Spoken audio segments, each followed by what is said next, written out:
네, 오늘 저는 이 권능 시리즈의 확장판 1번인데요. 무한 구제에 관한 것. 그래서 그 중에서도 직업군에 관한 이해를 좀 말씀드리려고 합니다.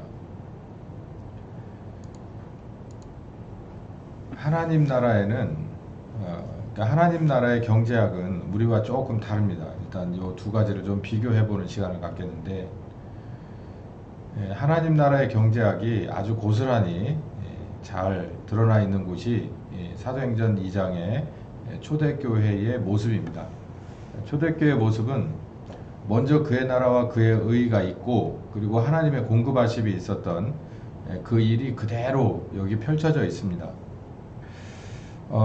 우리가 뭐 한 달 정도 이상을 이 권능 시리즈에서 이 초대교회의 이런 그 기적이 일어나면서부터 이 교회에 있었던 내부적인 그런 현상들을 2장과 4장에서 집중적으로 보았는데, 성령께서 사도들을 중심으로 기사와 이적을 계속 보여주시고 말씀을 주시고, 그리고 그 안에서 가르쳐주고 배우고, 그리고 나서 그 안에서 이런 일이 벌어졌는데 물건을 서로 통용하고 재산을 팔아서 나눠주고 하는, 세상에서는 쉽게 이해할 수 없는 이런 일이 여기 이렇게 벌어지고 있습니다. 사장에서도 마찬가지고 핍절한 사람이 없다.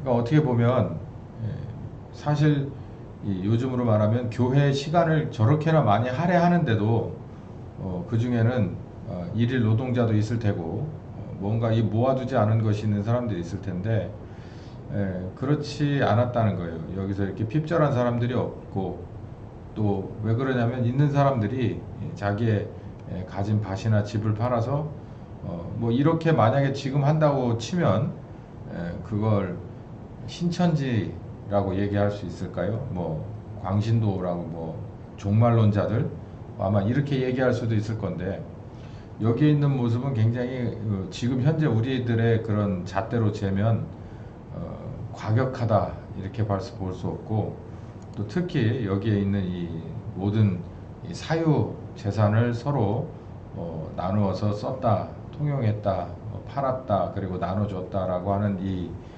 사유 재산 공유는 사실 해석이 분분합니다. 이 문제에 관해서 우리가 기본적인 걸 공부를 했죠. 근데 어쨌든 이건 하나님 나라의 경제학이다. 이 세상에서 이해할 수 없는 하나님 나라의 경제학이다. 창세기 6장에 보면 노아의 얘기가 나오는데, 그 노아의 얘기 중에서 저는 어디가 늘 궁금했냐면, 그 큰 걸 어떻게 몇 년에 걸쳐서 돈은 얼마나 들었겠나, 그리고 과정이 얼마나 복잡했을까, 이런 것도 저에게는 궁금했지만 항상 궁금한 게 몇 가지가 있었어요. 그 중에 대표적인 거 두 가지가, 어떻게 원하는 짐승을 한 쌍씩 이렇게 원하는 대로 원하는 때에 모았을까라고 하는 거하고, 그리고 두 번째는 모으긴 모았다고 쳐도 이것들을 먹여야 될 텐데 어떻게 이것들에 대한 그 음식, 뭐 자기네들 것뿐만 아니라 이 먹이를 어떻게 감당할 수 있었을까. 예를 들어서 초식 동물만 데려왔다면 풀만 베서 건초를 말려가지고 쓰면 된다고 치는데, 이 안에는 초식 동물만 있는 게 아니잖아요. 온갖 것들이 다 있단 말이죠. 사실 그것들 자체가 서로 간에 먹이가 돼주고, 그리고 포식자가 되는 이런 사이클 안에 들어가 있거든요. 그럼 도대체 이걸 어떻게 했을까? 뭐 예를 들면 초식 동물이 뭐 양이도 있고 염소도 있고 그런데, 여기 보면은 필요한 만큼 그 두 쌍이면 두 쌍, 일곱 쌍이면 일곱 쌍, 이렇게 그렇게 되면 모자라잖아요. 나중에는 예, 뭐 포식자들이 자꾸 잡아먹고 어쩌고 하다 보면 안 되잖아요. 그게 궁금했어요. 여기 보니까 암소 한 쌍씩 방주로 이끌어들였고 보존했고, 또 여기 뭐 한 쌍씩이라고 얘기하는데, 새가 그 종류대로, 육축이 종류대로, 땅에 기는 것들이 다 종류대로 각기 네 개로 나오니 그 생명을 보존케 하라. 그래서 자동적으로 그냥 문만 열어주면 되는 그런 상황이 됐는데, 여기 보면 단서가 하나 있어요. 너는 먹을 모든 식물을 내게로 가져다가, 이 식물이니까 우리가 말하는 대로 이 풀 말하는 것만은 아니겠죠. 내게로 가져다가 저축하라. 이것이 너와 그들의 식물이 될 것이다. 그러니까 먹이가 될 것이다. 여기서 식물은 먹이로 해석하는 게 좋을 것 같고, 좀 저축해놔라. 그러면 그것이 너와 그 안에 들어가 있는 모든 그런 이 가축 짐승들에게 먹을 것이 될 것이다 라고 얘기했어요. 그럼 이거를 도대체 뭐를 얼만큼을 어떻게 했을까라고 하는 그런 궁금증이 나더라고요. 여러분도 한번 고민을 한번 해보세요. 도대체 이거 뭘 얼마나 준비했을까? 그러니까 곡식 단위로 준비도 하고, 건초도 말리기도 하고, 열매도 따기도 하고, 뭐 자기네들이 먹을 거니까 뭐 자기네들 입장에서 먹어야 될 것들을 잘 하고, 또 얘네들이 먹일 것도 이렇게 준비를 했을 거라고요. 근데 이게 도대체가 이 많은 종류들이, 여기 보니까 육축, 뭐 새, 뭐 이런 것들이 도대체 한두 종이 아닌데, 이것들이 먹을 걸 도대체 얼마나 많이, 또 어떤 것을 어떻게 준비했을까라고 하는 그런 궁금증도 나더라고요. 근데 이 안에서 뭐 여러 가지로 상상력을 발휘해 볼 수 있겠습니다만, 저는 두 가지인 거예요.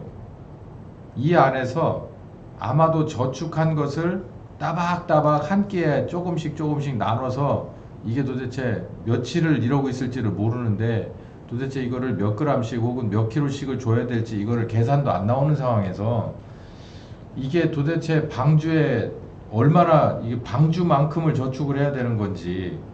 아무튼요, 결론은 이들이 굶어 죽었다는 얘기는 없어요. 이렇게 많이 들어왔는데 그 중에서 뭐 한 예를 들어 절반이 굶어 죽었더라 이런 얘기는 없거든요. 이제 다 나와서 이제 자리를 잡았어요. 이 종류별로. 그렇게 하려고 하나님이 살리려고 한 거니까. 그래서 도대체 이게 어떻게 됐을까? 이게 신기한 거예요. 우리한테는. 저는 이제 이 안에서 저 나름대로 이제 상상력을 발휘하니까 답이 있기는 한데요. 어쨌든 살았다는 거죠. 한정돼 있는 것 중에서 한정돼 있다는 건 시간이 지나면 소멸될 수밖에 없는 건데, 그 소멸될 수밖에 없는 것들을 가져다 놓고 사실 어떻게 보면 정말 상상할 수 없는 정도의 것으로 하나님이 살리는 역사가 여기서 났다라고 하는 것을 여기서 볼 수 있습니다. 그런 일은 또 벌어지는데요. 출애굽기 3장에 보면 모세가 다시 소명을 받을 때 떨기나무 불꽃 가운데서 소명을 받습니다. 근데 이 떨기나무 불꽃이 그냥 평범하지 않았기 때문에 모세가 여기에 주목해서 봤는데요. 여기에 보면은 떨기나무에 불이 붙었는데, 뭐 가시나무에 불이 붙으면요 금방 타서 없어집니다. 사라지지는 않아요. 불은 불대로 있고 가시나무는 가시나무대로 있는 거예요. 그러니까 평범하지 않은 거죠. 그러니까 모세의 시선을 끄는 겁니다. 그 시선을 끌기만 한 게 아니라 도대체 이게 뭘까라고 하는데, 모세는 이게 이 뭐랄까요, 세상에서 일어날 수 있는 현상이 아니다라고 하는 것을 직감해요. 그리고 자꾸 그 앞으로 가까이 가봅니다. 그랬을 때 여기 하나님이 이렇게 말하죠. 너의 선 곳은 거룩한 땅이다. 내 발에서 신발을 벗어라. 이렇게 얘기를 하거든요. 이게 이제 이런 얘기죠. 여기서부터는 이게 하나님의 영역에서 일어나는 일이라는 거예요. 그래서 이거 하나님의 영역이니까 상징적으로 네가 신을 벗어라. 너는 사람이지 않냐. 이제 이런 얘기를 하면서 여기 이제 모세가 다시 새로운 소명을 받게 되는 거죠. 여기서도 보면 뭔가 불이 붙었으면 불 붙은 재료는 없어져야 돼요. 근데 없어지지 않더라는 거예요. 아까 그 노아의 저기하고도 똑같죠. 뭘 얼마를 넣었는지 모르지만 저장해 둔 것은 한정돼 있지만, 이 한정된 것을 가지고 커버할 수 없는 정도의 수준을 다 커버하고 하나도 남김없이 잘 살려가지고 나온 하나님인 거예요. 이게 하나님의 나라의 경제학은 그런 식이라는 거죠. 우리하고는 전혀 다른 거예요. 열왕기상에 보면 17장에 엘리야의 이 슬럼프 장면이 나오는데, 엘리야가 어마어마한 일을 해요. 그래서 비가 안 올 거라고 예언을 하고 이런 이 다음에 이제 이런 일이 이제 벌어지는데 이리 피해 다니고 저리 피해 다니면서 사실 숨어 지내는 그런 장면 얘기입니다. 하나는 로뎀나무 밑에서 까마귀에게 의지해서 그리고 앞에 있는 시냇물 마를 때까지 거기에 의지해서 살다가 이제 그게 이제 다 정리정돈이 돼서 이제 더 이상 거기서 의지할 게 없을 때 이제 엘리야가 어디로 가느냐면 이 사르밧의 어느 한 과부의 집으로 갑니다. 그 아들 하나 데리고 사는데 뭐 그 스토리는 다 아시겠죠. 그러다가 어떻게 보면 굉장히 야속한 거거든요. 이거 우리 겨우 먹어야 뭐 하루치나 될라나 모르겠는데 그랬더니 그거 나를 위해서 떡을 만들어 다고 그러면 통에 가루가 없어지지 않고 기름병에 기름이 없어지지 아니할 거다. 그러니까 제가 이 말씀을 설교를 듣고 제가 읽으면서도 생각했어요. 야, 이거 진짜 결정하기 어렵다. 왜냐면 이게 그냥 아들한테 이게 애 하나 데리고 사니까 그거 어떻게 먹여보려고 애끼고 애꼈던 건데 야 이제는 뭐 거의 한 번이나 두 번 먹으면 끝나지 않을까 뭐 더 이상 늘려 먹을 수도 없는데 이렇게 생각하고 있었는데 엘리야가 쓱 들어오더니 뭐 이렇게 자기한테 먼저 주라는 거예요. 뭔가 하나님이 복을 줄 거다 뭐 이렇게 얘기를 했을 때 그 과부나 그 아들의 생각이 어땠을까 굉장히 궁금했어요. 야 이게 참 쉬운 일은 아닌 것 같다. 근데 결국은 그럽시다 그러고서 이제 해달라는 대로 다 해줬어요. 그랬더니 엘리야가 말한 대로 통의 가루가 계속해서 스며나고 병의 기름도 계속해서 스며났다는 거죠. 그러니까 이 쌀통에 쌀이 이거면 없어질 것 같은데 그러고 다 털었는데 그 다음날 새벽에 가보니까 또 있는 거예요. 그게 그 광야에서 만나가 그렇게 또 내리고 또 내리고 또 내리고 했던 것처럼 똑같은 일이 여기 또 벌어진 겁니다. 이 가루가 또 떨어질 것 같았는데 또 떨어지지 않고 또 병에 기름도 다 말라버리나 이제 기름도 없으면 어떡하지? 라고 했는데 기름이 또 생기고 한 이런 일이 벌어진 거죠. 여기 보면 정말 이해하기가 어려운 장면입니다. 그 주변에 있는 사람들도 이렇게 서로 나눠 먹을 만한 그런 상황은 아니었던 것 같은데 이런 일이 벌어져요. 반대로 이 세상의 경제학은 그래요. 세상의 경제학은 아까 말씀드린 대로 한정돼 있는 것을 딱 가지고 전제하고서 그걸 가지고 서로 나눠 먹을 수는 없는 거예요. 그러니까 서로 가지려고, 그러니까 안 되면 빼서라도 자기 걸 차지하려고 하는 그런 경제학입니다. 그러니까 하나님의 경제학은 참 특이하죠. 싸울 필요가 없잖아요. 오히려 싸우지 않고 너한테 더 주는 사람이 오히려 더 많이 얻게끔 되는 그런 건데 이 세상의 경제학은 그렇지 않아요. 그냥 먼저 본 녀석이 먼저 갖고 그게 안 되면 먼저 가진 사람 거 손에서 빼들어 오면은 뺏어 오면 그게 더 똑똑한 사람인 거죠. 그게 세상의 경제학인데 전도서는 여러분 아시다시피 솔로몬이 썼습니다. 이 솔로몬이 전도서 1장에 어떤 얘기를 하냐면 굉장히 세상을 부정적으로 봅니다. 눈은 보아도 족함이 없다. 만족함이 없다. 귀는 들어도 차지 않는다. 만족함이 없다는 거예요.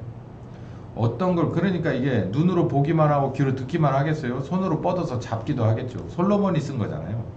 자기가 눈으로 본 거 다 갖고 귀로 그런 게 있다는 소리 들은 걸 다 찾아다가 자기 손에 넣어봐도 의미 없다는 거예요. 그거 만족함이 없다. 꽉 차지 않는다라는 거예요. 아 이제 이거면 됐다라고 생각하지 않는다는 거죠. 해 아래 새 것은 없다. 그러니까 이게 얼마나 피곤한 일이냐면 이게 그래서 여기 피곤한 얘기라고 여기 나오는 게 뭐냐면 여러분 밑 빠진 독에 물을 부어보세요. 이거 피곤하잖아요. 뭐 누구한테든지 해보라고 그러세요. 아 이거 왜 피곤한 일을 나를 시키냐고 이렇게 항변하지 않겠습니까? 그것처럼 피곤한 일이에요. 인생살이 자체가 피곤해. 이 세상의 경제학 따라서 사는 것 자체가 피곤한 일이라는 거예요. 여기 1장에 보면 제가 여기에는 인용이 안 됐는데 안개를 잡는 것과 같다는 거예요. 이 얼마나 피곤한 일이겠습니까? 다람쥐 쳇바퀴 도는 것 같아요. 끝이 없는 거야. 그런데도 계속해서 도는 거예요. 습관성으로. 그거 안 돌면 죽는 줄 알고 계속해서 도는 거예요. 그거하고 똑같이 사람이 계속 더 좋은 걸 보길 원하고 좋은 걸 듣길 원하고 또 여기 듣고 본 것을 자기가 소유하길 원한다는 거예요. 그런데 내가 지금 듣고 손에 쥔 것이, 또 내가 보고 손에 쥔 것이 새 것인 줄 알았는데 사실 새 거는 아무것도 없다는 거예요. 다 똑같은 상황이에요. 다 별다를 거 없다는 거죠. 그러니 얼마나 피곤한 세상이냐는 거예요. 이게 아주 굉장히 극도로 차이가 납니다. 누가복음 13장에는 예수님이 어느 한 부자에 관해서 비유를 했는데, 세상 사람들이 다 이렇게 산다는 거예요. 어느 부자가 밭을 늘려서 이렇게 많이 심었더니 정말 이제 소출이 많이 났어요. 그러니까 속으로 생각합니다. 이제 추수하기도 전에 쭉 보고서 속으로 생각하면서 내가 곡식을 쌓아둘 곳이 부족하다. 창고를 좀 더 져야 되지 않겠냐. 크게 늘려야 되겠다. 그리고 거기다 쌓아두자. 그리고 나서 뭐라 그러냐면, 야, 이제 됐다. 내 영혼에게 이르기를, 영혼아, 여러 해 쓸 물건을 많이 쌓아두었으니 평안히 쉬고 먹고 마시고 즐거워하자 하리라. 이게 아주 단적으로 사람을 완전히 이렇게 꿰뚫어 본 겁니다. 이거 아닌 사람은 아무도 없어요. 이거 아닌 사람 없어요. 그러니까 우리나라든 어디든 동서고금 역사를 막론하고 다 사람은 요거예요. 예수님이 딱 갖다 찍었는데 이 비유가 아주 적절합니다. 근데 이 비유가 우리에게 무서운 거 하나를 주거든요. 이게 뭐냐면, 네 영혼을 오늘 내가 찾을 건데 라고 하는 이거를 모른다는 거죠.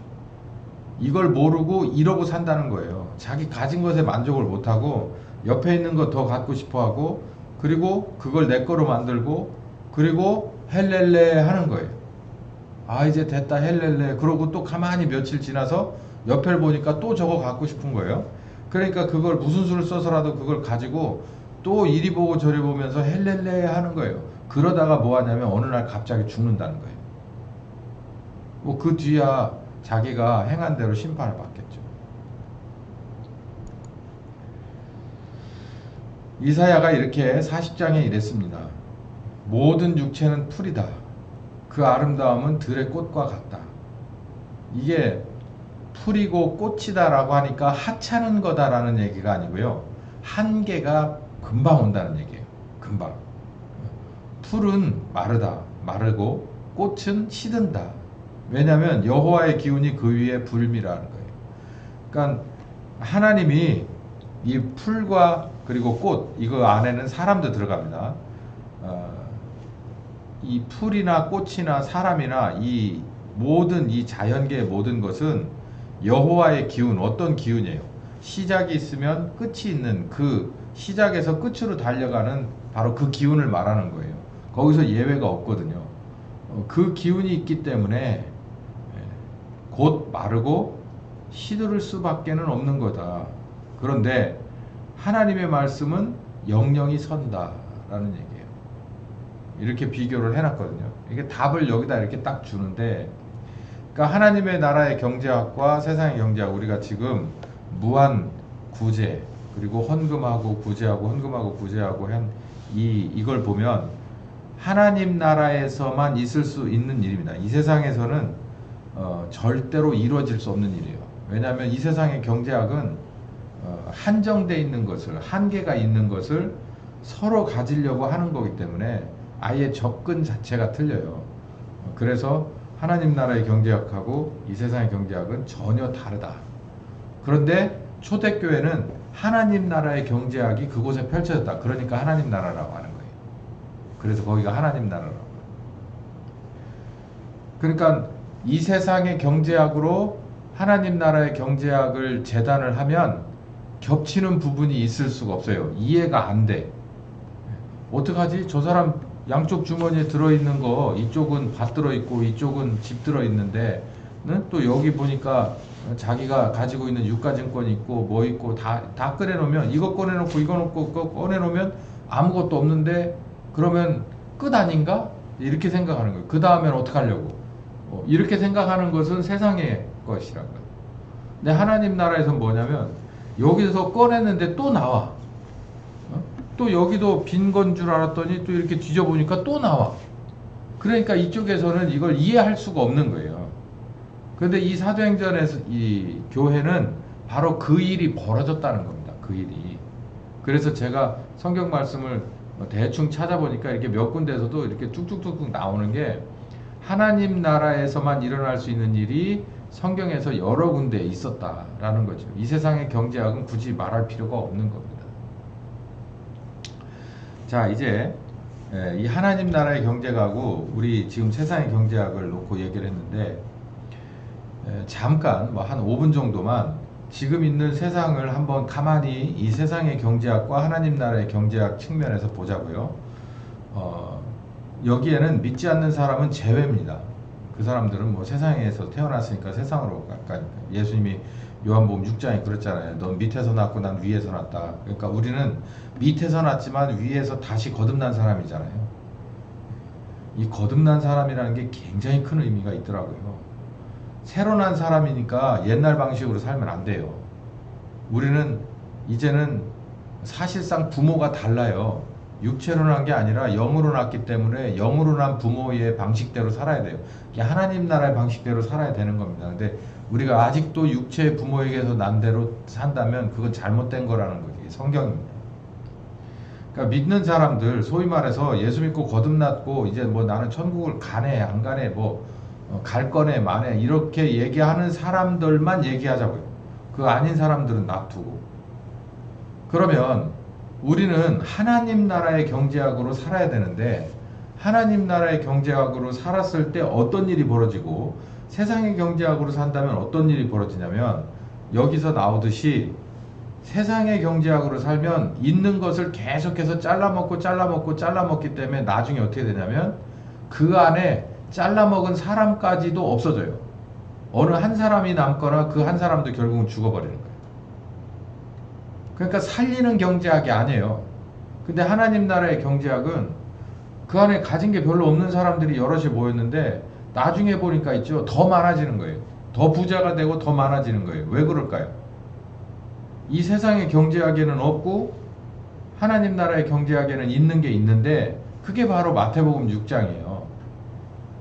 너희는 먼저 그의 나라와 그의 의를 구하라. 그러면 이 모든 것을 하시는 하나님이 너희에게 다 뭐 할 거다? 더해 줄 거다라는 거예요. 마치 뭐처럼 공중에 나는 새들을 봐라. 그리고 저기 있는 백합화를 봐라. 하나님이 다 기르고 관리하시지 않냐? 너희도 마찬가지다라는 거예요.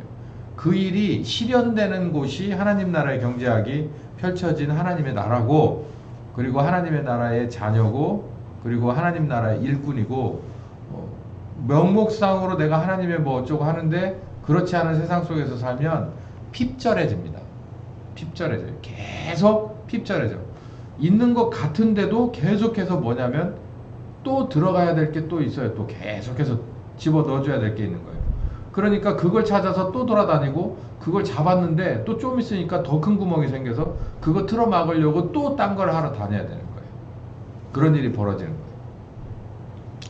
자, 요즘에 지금 이 돌아가는 현실을 보면, 제가 주일날도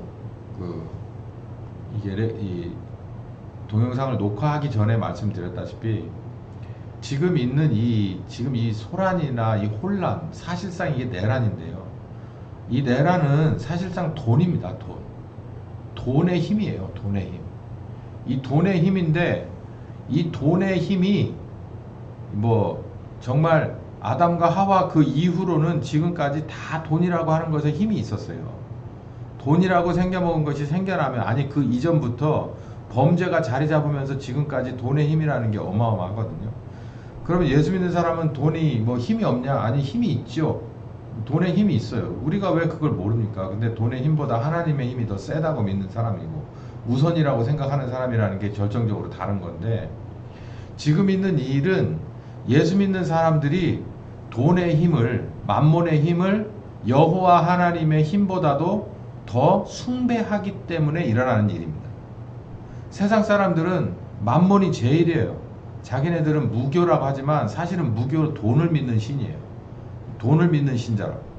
근데 우리까지 그걸 만몬을 우상으로 섬겨서 아세라 목상 갖다 놓고 바알신 갖다 놓고, 그러니까 하나님, 여호와 하나님을 믿는다고 하면서 이쪽에는 이거 갖다 놓고 이건 이거 갖다 놓고 같이 이렇게 잘해보자라고 하는 그런 사람들이 지금껏 이 나라에 이렇게 수면에 그게 하나님의 자녀고 그게 교회고 그게 목사고 그런 사람들이 누적돼 왔기 때문에 그게 지금 어떤 것으로 오물 열매로 이렇게 드러나고 있는 거예요. 가만히 보세요. 어디에 희망을 찾아볼 수 있습니까?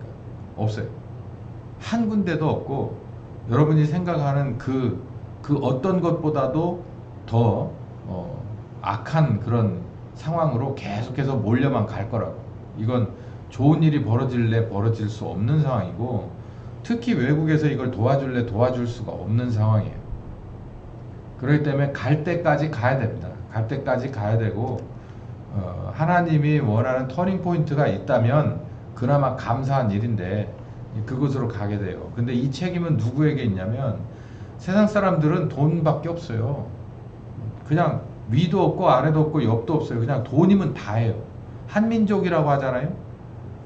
다 택도 없는 소리입니다. 돈 앞에서는 아무 쓰잘데기 없어요. 제가 언젠가도 농담 비슷하게 얘기했죠. 우리 민족끼리 얘기하잖아요. 우리 민족끼리 통일됐다고 칩시다. 우리 이렇게 사는데 저쪽 위에 사는 애들이 어느 날 내려와서 우리나라 법원에다가 계속 고소하는 거야. 뭐 내 재산 내놓으라고, 땅 n분의 1 하자고. 봤더니 내가 저 양반이 우리 친척인지도 모르겠는데 그 사람이 와서 내 관할 법원에다 계속 조상 땅 짝기 해가지고서 절반 잘라달라, 뭐 n분의 1 해달라 계속해서 나온다고 생각을 해보세요. 이거 보통 일이 아닙니다. 우리 민족끼리니까 그래요, 내가 네 것까지 잘라줘야지, 그러고 이자까지 붙여줄게 라고 할 사람 한 명도 없어요. 어디 그뿐이겠습니까? 네? 거기서 결혼 이쪽에다 하고 저쪽에다 한 사람들 와가지고 가난한 사람이야 그렇다 치지만 돈 좀 있는 사람들한테 재산 분해를 해달라고 해봐요. 생물학적인 내가 저 양반 자녀니까 돈 좀 잘라 먹읍시다, 우리 갖춰 나눠 씁시다 라고 해봐요. 아마 서로 죽이려고 작정하고 달라들 거예요. 줄 것 같아요? 쟤네들은 또 법으로 하면은 줘야 되니까. 이게 보통 문제가 아니라니까요. 돈이라고 하는 게 끼면 답이 안 나오는 거예요. 좌파들이 돈이 얼마나 더 좋아하는데, 옛날에는 우파가 굉장히 부패했지만 요즘은 부패한 우파들이라는 말이 성립이 안 되는 게, 그 우파라고 하는 사람들이 돈 있는 사람이 별로 없어요. 좌파들이 돈이 많지. 그러니까 그 사람들이 계속 이렇게 이런 식으로 끌어가는 겁니다. 그러니까 돈이 문제인 거예요. 돈이, 더러운 돈이 분별 못한 교회와 교인들이 그걸 손에 들고 입으로 쳐먹었기 때문에 거기에 대한 값을 지금 치러내는 거예요. 이걸 다 개워내고 그래야 되는데 이게 뭐 한 30년을 먹어놨기 때문에 쉽게 안 될 거예요. 민주당은 민주당이라고 치고 저 안에서 쓸만한 사람은 하나도 없다고 봅니다. 저는. 근데 국민의힘에서 있겠냐? 제가 볼 때는 한 7, 80%는 다 똑같은 놈들이에요. 7, 80%도 많이 잡아준 것 같으네. 하는 짓을 보면 알잖아요. 자기네들이 이거 다 압니다. 여러분, 그러니까 우리가 젊었을, 지금도 젊지만 우리가 한 30대 40대 초반이었을 때 방송 3사 KBS, MBC, SBS에서 중앙에서 앵커 하던 사람들이 지금 다 밀려났어요. 나이가 먹어서 밀려났는지 그 언론 노조 때문에 밀려났는지 그 사람들이 나와서 요즘은 노장들이 뭉쳐가지고 유튜브 개인 채널을 하거나 사실상 무슨 TV라고 해서 나오는데 그래도 여럿이 뭉쳐가지고 뭐 하는, 이런 어디서 많이 본 사람이다. 저 사람들 오래된 사람들인 거예요. 그 사람들이 뉴스를 하는 걸 제가 이렇게 봅니다. 근데 그 사람들 이충근 박사나 그 누구야 저기 이름이 언뜻 생각 안 나는데, 그 어떤 박사나 이렇게 이 세계에 돌아가는, 이 세상 돌아가는 거, 특히 미국 돌아가는 거, 그 앵커들 다 압니다. 그 노인네들 다 알아요. 그럼 그 양반들이 아는데 요즘 쌩쌩 잘 나가는 언론인들이 모르겠어요? 데스크가 모르겠어요? 다 알아요. 다 아는데 가두리 양식을 하는 거예요. 멍청한 국민들. 그러니까 우리처럼 니네들이 주는 그 떡밥은 안 먹고 우리가 굶으면 굶었지 그러면서 밖에서 뭔가를 찾아 먹으려고 하는 사람들은 할 수 없는 거고, 그리고 그냥 주는 대로만 받아 먹는 사람들이 또 생각보다 많으니까 그 사람들은 지들은 다 아는데도, 저 트럼프 될 거라는 걸 아는데도, 또 미국이 저런 식으로 돌아갈 거 아는데도 이 안에 계속 가두리 양식장에다가 오염된 잘못된 거짓 뉴스를 계속 만들어서 퍼뜨린다는 걸 제가 확신을 했어요. 왜냐하면 저 노털들도 다 아는데 저 젊은 것들이 모르겠냐고. 아는 거예요. 아, 그랬구나. 한 번 더 확인했어요. 야, 그렇구나. 이게 이 언론인들이 뭔가를 몰라서 저러는 게 아니고 너무 많이 알아서 저러는구나. 모르는 게 아닌 거예요. 모르는 건 잘못된 걸 가르쳐 주는 것을 그냥 꿀꺽꿀꺽 잡아생기고 그걸로서 살찌우는 사람들, 그 사람들이 모르는 거죠. 근데 그 위에서 밥 주는 사람들은 다 아는 거예요. 그 지들은 그 밥 안 먹어. 그 사람들이 지금 이렇게 이 상황을 그냥 몇 겹씩 이렇게 방어막을 치고 못 넘어가게, 다른 데 못 쳐다보게 이렇게 만들면서 계속해서 더 깊은 수렁으로 이렇게 끌고 들어가는 거예요. 그걸 막을 수 있는 건 그냥 오직 하나밖에 없었어요. 교회밖에 없었다. 근데 교회도 돈이라고 하면 환장들을 하고 가잖아요. 미친 듯이 가잖아요. 야, 이쯤 하고. 그래서 요한이 어느 날 침례를 줍니다. 무슨 침례? 회개하라고 침례를 줘요. 니들 이런 식으로 사는 거에 대해서 회개하라고. 그러니까 지금 우리가 IMF 때 이 회개 운동이 한번 일어났어요. 98년이죠. 그리고 1907년 어쩌고 하면서 2007년에 한번 이런 일이 벌어졌어요. 오정현 목사 사랑의 교회 중심으로다가 헛방 쳤죠. 회개 운동, 이제 뭘 갖고 회개 운동을 벌여야 합니까? 그러니까 이게 제가 가만히 보면 사람이 앞에 나와서 북치고 장구치고를 하는 거예요. IMF니까 우리가 회개하자. 이런 게 왔으니까 회개하자. 이게 1907년 해서 100년이니까 2007년, 그래서 100년 주기니까 우리가 그때 그 성령운동 다시 시작하자. 그래서 무슨 뭐 회개하자 뭐 이런 식으로 했어요. 아마 지금도 회개하자고 할 텐데 아마 이 회개하자 소리를 아주 전적으로, 아주 전면적으로 못 하더라고요. 왜냐하면 하도 여러 차례 써먹었거든, 이걸. 그 요한이 나서서 누구의 목소리를 내냐면 아버지 하나님의 목소리를 내요. 아니 지금 이 예수님 당시에 이 이스라엘에 회개하자라고 하는 얘기는 벌써 몇 년이 됐을까요? BC 700년에 망하고 또 뭐 600 몇 년 망하고, 그러니까 벌써 얼마예요? 한 300년, 400년을 회개하자고 했을 거 아니에요. 우리 이렇게 된 거 우리 회개해야 된다라고 회개. 근데 요한이 와서 어느 날 회개를 외치는데 사람들이 모여들기 시작하는 거예요. 왜냐하면 아버지 하나님의 때가 됐기 때문이죠. 그래서 마태복음도 요한복음도 그때에 그러잖아요. 그때에 요한이 이제 침례를 베풀면서 회개하라고 얘기합니다. 니들 지금까지 이런 식으로 살았던 거에 대해서 회개하라. 그러면서 합당한 열매를 맺고, 그리고 아브라함의 후손이라고 하는 특권의식 갖지 마라. 하나님 쪽에서는 전혀 그걸 너희들에게 장점이라고 생각하지 않는다. 너희들 잘못된 거 그대로 심판받을 것이다 라고 얘기를 하죠. 그럼 어떻게 해야 하겠습니까? 우리가 살 수 있으려면 어떻게 해야 됩니까? 라고 물어봐요. 그래서 니네들의 삶 자체를 바꿔라.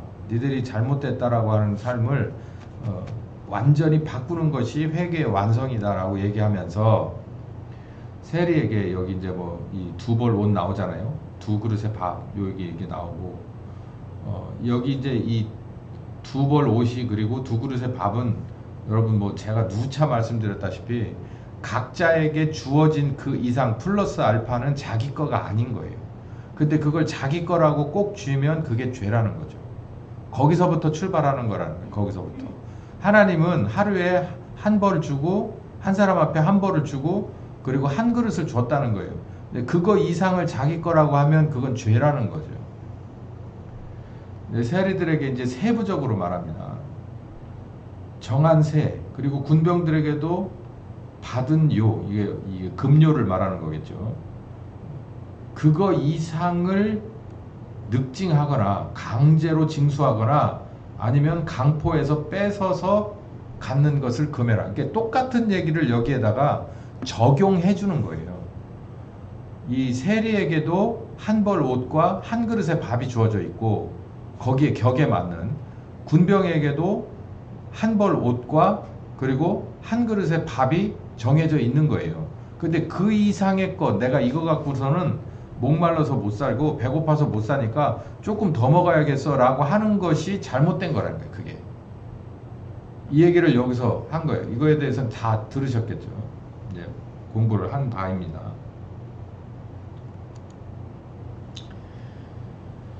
마태복음 5장 13절에서 16절에 보면 우리는 세상의 소금이고 우린 세상의 빛이라고 예수님께서 명명하셨어요. 그렇게 딱 정해놨다고. 그러니까 소금과 빛은요, 많은 것들 사이에 들어가지 않아요. 소금이 많은 것들 사이에 소금을 다시 뿌리지 않습니다. 그리고 빛이 아주 환한 데에다 빛을 다시 켜지 않아요. 그렇지 않은 곳에 배치하는 겁니다. 그러니까 꼭 필요한 곳에 등을 켜고 꼭 필요한 것에 소금을 필요한 양만 집어넣는 거예요. 너희가 그런 사람이다 라는 거예요. 너희가 그런 사람. 그러니까 이렇게 보자고요. 어두운 곳, 우리가 생각할 때 어두운 곳이라고 하면 긍정이에요? 부정이에요? 부정이죠. 소금이 들어가야만 할 곳, 그러면 그게 긍정적이에요? 부정적이에요? 부정적인 곳이죠. 부정적인 세상에 하나님의 긍정적인 요소를 심고 세우는 것이 바로 우리라는 거예요. 그 대상이 우리라는 거예요. 그 얘기를 여기 이렇게 하셨거든요. 그러면서 여기 이제 정확하게 표현을 하시죠. 저희로 너희의 착한 행실을 보고, 그러니까 너희들의 행실을 보고 스탠다드, 하나님의 자녀로서의 그런 열매를 보고 하늘에 계신 너희 하나님께 영광을 돌리더라. 영광을 돌리는 게 뭘까요? 아버지의 뜻대로 구원받는 거죠. 회개하고 돌아오는 거예요. 그렇게 할 수 있도록 니들이 가서 본을 보여라. 그게 니들에게 주어진 책무다라고 얘기해요. 자, 그러면 이렇게 긴 서론을 가지고 온 것은 제가 요 얘기를 하고자 하는 겁니다. 직업군이 크게 나눠서 두 개예요. 두 개인데 하나는 쉽게 말해서 월급쟁이 직업군이 있고 하나는 자영업 직업군이 있어요. 근데 저는 오늘 이 월급쟁이 직업군을 설명을 자세히 드리면서 무엇가 이해가 되게 하려고 하느냐면 초대교회에 일어났던 무한구제와 그리고 이 사유, 자기 사유재산에 관한 공유를 여기에 연결시키려고 하는 거예요. 자, 보십시다. 직업군이 첫 번째, 이제 이 빛과 소금의 그런 사명을 띠고 들어가는데 어떤 그런 한계를 가지고 들어가는 게 있느냐면 월급이라고 하는 것이 정확하게 딱 선이 그어진 사람이 있어요.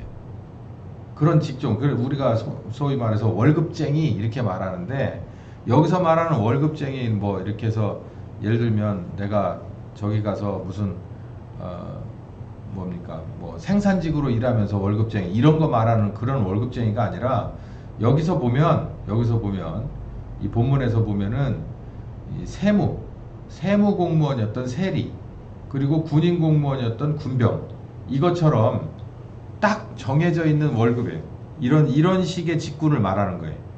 그러니까 이 사람은 여기 두 번째 것처럼 자영업, 그러니까 비즈니스 계열의 월급쟁이가 아니라 이 사람은 사실상 어떻게 보면 공무원, 요즘으로 말하면 공무원으로서의 월급쟁이로 딱 막힌 그런 경우가 있는 거예요.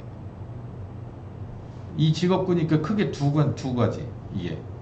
근데 이 첫 번째 직업군이든 두 번째든, 그러니까 월급쟁이든 자영업이든 간에 모두가 다 하나님이 빛과 소금의 역할을 하라고 가져다가 세워둔 거다라는 거예요.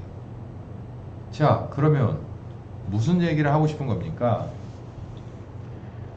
특정한 월급이 딱 막혀 있는 것은 딱 막혀 있는, 여기 뭐 쉽게 말하면 여기 본문에도 그렇지만 공무원 계열에 있는 사람들은요, 그 이상의 무엇을 원하면 안 돼요. 왜냐하면 성경이 그렇게 돼 있어. 세상이 뭘 어떻게 보든 말든 간에 플러스 알파를 원하면 안 됩니다. 절대로 안 되는 거예요.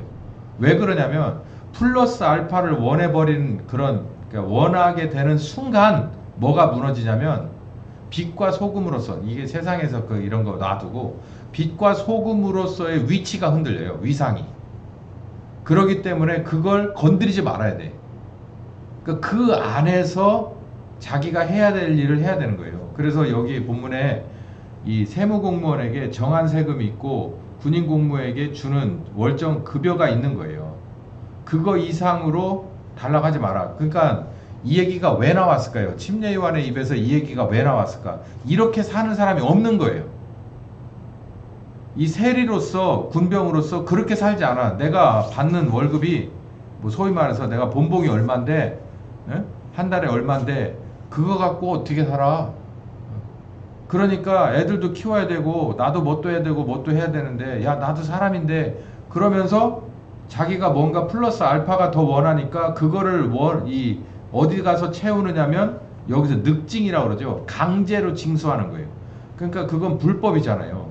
강제로 징수해가지고 거기서 나오는 것을 얼마를 띄고 그리고 자기가 대신 납부하고, 군인도 마찬가지예요. 나 이거 나라 지키는 사람인데 뭐 좀 더 주지. 그래가지고 밥 한 그릇 얻어먹고 계산 안 하고 나가고, 이런 걸 말하는 거예요. 이런 거를 아주 쉽게 설명하면 이런 건데, 요즘에 이제 그렇게 하는 것보다는 굉장히 고단수로 하겠죠. 특히 아까 말했잖아요. 우리는 빛과 소금인데 어떤 사람은 이 세무공무원으로 세울 수도 있고, 여기 이 비유에 따르면 어떤 사람은 군인으로 세울 수도 있어요. 근데 이 사람이 가서 내가 받는 급료가 좀 적다고 하더라도, 내 상황에서 적다고 해서 그거를 세상 사람들이 받는 에버리지로 맞추겠다라고 한다면 그거 됩니까? 안 됩니까?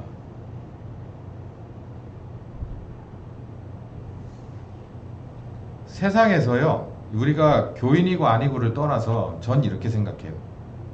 내가 자연인으로 있다가 예를 들어 이런 류의 직장을 선택할 사람이면 한 번은 고민해야 될 게 있어요. 뭐냐면 거기에서 내가 그 옷을 입어서 그 직종에 들어가게 되면 내가 이 세상에서 얼마 정도의 그런 수입을 얻고, 그리고 어떤 종류의 대접을 받으며 어떤 거에 대한, 그러니까 내가 그 대가를 얼마나 받는가에 대해서 비교를 한번 해봐야 돼요. 그래서 내가 가진 능력이 내가 원하는 만큼 반영이 안 된다, 나는 그걸 참을 수가 없어 라고 한다면 그 일을 하면 안 돼요. 여기 보듯이 나는 정한 세금을 아주 정확하게 매기고 그 세금을 정확하게 균형 있게 받아서 정부에 납부하는 그런 관리가 될 거야. 여기 군인은 내가 받은 월급에 최선을 다해서 바로 이 나라를 지키는 목숨 건 군인이 될 거야 라고 하는 이런 거가 자기에게 받아들여지지 않는다면 그 일은 하면 안 돼요. 왜 하면 안 될까요? 자기가 그렇게 오염된 생각을 가지고 들어가서 그 자리를 차지하고 있으면 뭔가 깨끗한 마음을 가진 사람이 그 자리에 들어가야 되는데 자기가 자리를 차지하고 있는 거 아니에요. 그러니까 그 직군 자체를 오염시켜 버리는 거가 되잖아요. 그러니까 그럴 생각이 없으면 나는 여기 주는 월급에 만족할 그런, 내 능력으로는 저게 뭐 보수가 안 맞아, 그러면 가지 마야 된다고. 그러면 애초에 그거는 단념을 해야 된다고요. 그럼 뭘 갖고 가냐? 저기 들어가면 월급은 조금 적어도 세상에서 받는 대우가, 그리고 그런 평판이 뭐 내가 원하는 만큼 내 실력에 맞춰서 비례하진 않지만, 그러나 내게는 명예가 있다라는 거예요.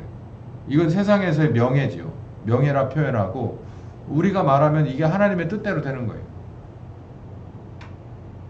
그럼 여러분 한번 가만히 생각해 보세요. 지금 우리나라가 이만큼 잘 살아서 공무원들의 월급을 절대 적게 주지 않습니다. 뭐 지금이야 뭐 20대 애들이 30대 애들이 공무원 뭐 이제 별로 지원 안 한다고 하는데 그것도 배지가 불러서 그런 거예요. 딴 데 가봐요. 그 정도 되는 직업 구하기 어렵습니다. 그러니까 그걸로 가는 거지. 그러니까요. 여러분 가만히 생각해 보세요. 이 정도까지 이렇게 해주는데 이 정도 맞춰줍니다. 그리고 연금제도가 얼마나 좋아요. 저는 좀 그런 생각이 들어요. 이 사람들이 자기 옷에 걸맞는 그런 퀄리티를 찾지 못하면 그냥 자영업 하는 사람들처럼 그 정도 레벨로 자기네들을 그런 식으로 하락시켜 버리면 그러면 이 사회가 뭐가 될까요? 여기선 지금 세리가 나왔고 군병이 나왔습니다. 판사 어떻습니까? 판사. 권순일 클럽 50억이라며. 50억이면 대법원장 하나 사는 거야? 그럼 50억 주고 산 500억, 5천억 그 계획 가지고 가면 되네? 그러면 이게 그러니까 나라가 이 모양인 거예요. 저는 예수 안 믿는 사람은 거기에 대지도 않습니다. 혹시 예수 믿는 사람이 그 안에서 지금 자기 옷에 걸맞지 않는 뭐 때문에 자기에게 정한 그 월급이 마땅치가 않으면 애초에 들어가질 말으셨어야 되고 그게 싫으면 옷 벗고 나와서 변호사 하시면 되잖아요. 변호사는 얼마든지 뛰는 만큼 먹으니까 그걸 누가 뭐라 할 사람도 없고. 근데 저 권좌에 앉아서 대통령까지 상투를 쥐락펴락 하면서 거기에다가 이상하게 블랙머니가 들어가고 나오고 한다? 그걸 어떻게 우리 교회 애들도 인정 못하고요. 우리 교회 애들이 인정하고 안 하고가 무슨 문제가 있습니까? 근데 이걸 하나님이 인정을 못해요. 그게 심각한 거예요. 이걸 명심하셔야 돼요, 여러분. 그래서 저는 여러분들에게 하나님이 특정한 소명을 주셨다면 이런 직군에 가시라고 해요. 공무원 계열로 가라고 그래요. 특정한. 그러나 뭘 생각하지 마라. 하나님의 뜻을 이루는 데만 만족하고 세상에서 원하는 그런 거는 그러면 아예 그만두고 가야지 그쪽. 전 꼭 여러분께 말씀드리고 싶어요. 이거 하나님의 뜻대로 되는 것이 내게는 명예다, 영광이다 이렇게 생각할 수 있는 사람들만이 갈 수 있는 길입니다. 이 길 중에서 이런 직군 중에서 어떤 직업이 이런 게 해당될까요? 라고 했는데 제가 여기에 쓰니까 뭐 많이 나오더라고요. 많이 나오는데 제 마지막에 무슨 생각이 들었냐면 맨 앞줄에다가 써야 될 게 뭐냐면 목사입니다. 목사예요. 목사는 정한세가 있든 없든 하는 거예요. 예. 이 사람의 월급이 어떻고 사대보험을 들어주고 말고 이런 게 있든 없든 하는 거예요. 뭐 적고 많고가 아니라 있든 없든 하는 거예요. 목사가 그러면 그런 목사 밑에서 배우는 그런 성도들은 다 따라가게 돼 있어요. 이걸 내가 해야 될 일인데 적정한 대우를 못 받는다라고 하더라도 애초에 내가 그렇게 배웠기 때문에 그렇게 사는 거예요. 근데 요즘은 이 목사라고 하는 직군도 그렇지가 않은 것 같아서 정말 안타까운 게 정말 그러니까 윗물이 저렇게 흐르니까 아랫물도 그냥 그럴 수밖에 없는 거예요. 정말 안타까운 현실입니다. 자, 이제 여기서 우리가 이런 직업을 가진 사람들이 어디에도 있었겠느냐면 이 안에도 있었을 거 아니에요. 그렇죠? 이 안에도 있었을 거예요. 이 안에도 있었을 텐데 이 안에서 누군가의 직업이 세리였습니다. 누군가 어떤 집사의 직업이 군인이었습니다. 이런 얘기는 안 나와요. 근데 사도행전을 쭉 읽어보면 군인 출신이면서 예수 믿기 시작한 사람들 있죠. 뭐 고넬료나 뭐 이런 사람들, 뭐 그런 사람들은 뭐 백부장이니 뭐니 뭐 이렇게 굉장히 높은 직급이기 때문에 그렇게 이 쪼들리는 삶을 사는 거예요. 여기 군병이라고 하는 건 이 쫄병을 말하는 거고, 그 사람은 중대장 이상 대대장쯤 되는 사람이니까 연봉이 굉장히 높았을 거예요. 그러니까 누가 이런 직종에 이렇게 이 유니폼을 입은, 각 잡힌 유니폼을 입은 사람이라는 건 안 나왔을 겁니다. 여기 정확하게 나오질 않아요, 사도행전에. 그런데 이 안에 없었겠어요? 분명히 있었을 거라고. 그러니까 어떤 일이 여기 나오냐면, 자기의 재산과 소유를 팔아서 핍절한 사람들에게 나누어 주었다라고 하는데, 혹시 이 유니폼을 입은 사람들이 그 안에 있었을 가능성도 있습니다. 제가 왜 이런 상상을 하게 됐냐면, 삭개오 있죠. 삭개오가 뭐라 그랬습니까? 그 사람도 셀인데 예수님 만나고 은혜 받고 나서 뭐라 그랬냐면, 자기가 자기 재산을 사실상 거의 다 팔아서 이런 사람에게 이렇게 갚고, 내가 만약에 저기 한 사람에게는 3배로 갚겠습니다. 그러니까 이 사람 파산한 거예요. 파산한 사람인데 남은 게 없었을 거라고. 이렇게 만약에 내가 예수 믿기로 하고 회개하고 복음을 믿어서 교회 오기 시작했는데, 내가 회개하고 나니까는 이게 이런 식으로 살면 안 되겠다 싶어서 극단적으로 삭개오처럼 자기에 있는 걸 다 팔아서 자기의 잘못을 변제해야 되는, 갚아줘야 되는 사람이 있으면 이 사람 핍절한 거예요, 갑자기. 그럼 그거 누가 책임져야 됩니까? 요 교회에서 책임지는 거예요. 그 사람은 교회에서 책임져요. 그러려고 하니까 어딘가에서 또 뭔가가 나와야 되는 거예요. 내가 갚겠습니다 라고 해놓고서 안 되니까 집이라도 팔고 논이라도 팔고 뭐 집에 있는 세간살이도 다 팔아서 내가 이 사람들한테 잘못한 거 그 사람들한테 이만큼 주고 이렇게 해서 다 흩어버리고 나니까 나는 아무것도 없어요. 그러면 빈털터리가 돼가지고 그냥 길바닥에 나 앉아야 될 상황이 된 거예요. 여기서 핍절한 사람이라는 얘기를 들었을 때 저는 애초에 거지가 나왔을 수도 있지만, 거지 신분으로 들어온 사람들이 있었지만, 저는 회개하고 정산하고 나니까 당장에 뭘 어떻게 할 수 없는 사람들도 있었을 거라고 하는 직감이 오더라고요. 하나님의 나라의 경제학은 바로 그런 사람들을 다시 세우는 겁니다. 그러니까 다 털고 부정한 것들 다 치워버리고 새롭게 시작하게 하는 거예요. 그런데 누가 도움을 주냐면 하나님이 누군가를 통해서 도움을 준다는 거예요. 하나님이 회개케 했으니까, 그 회개에 순종을 했으니까 하나님이 그 사람을 도와준다.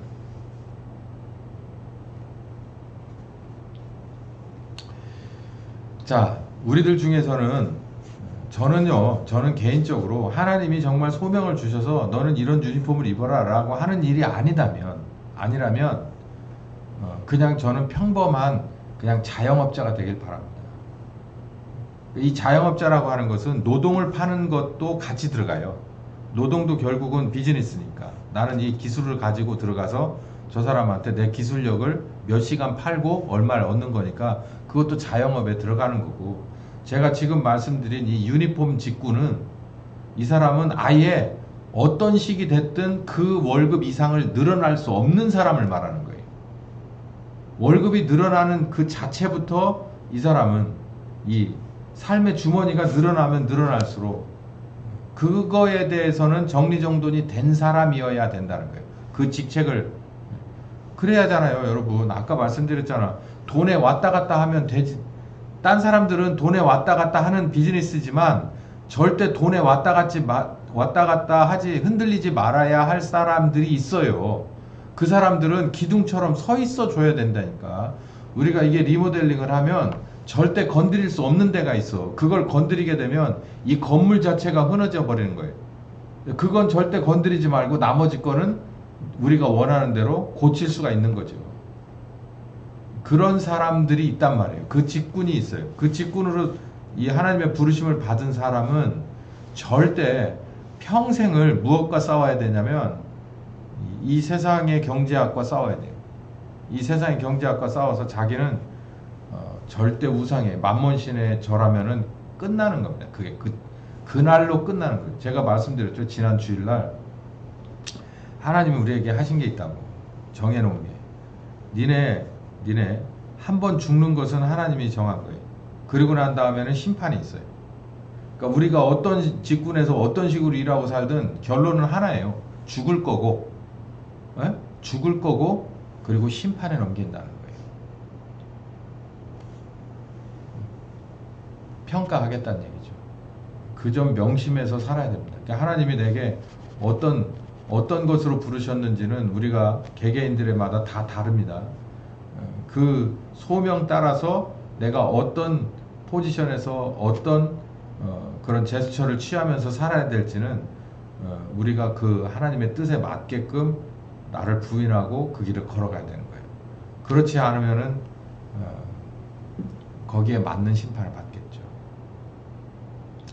오늘은 조금 딱딱한 얘기를 했습니다.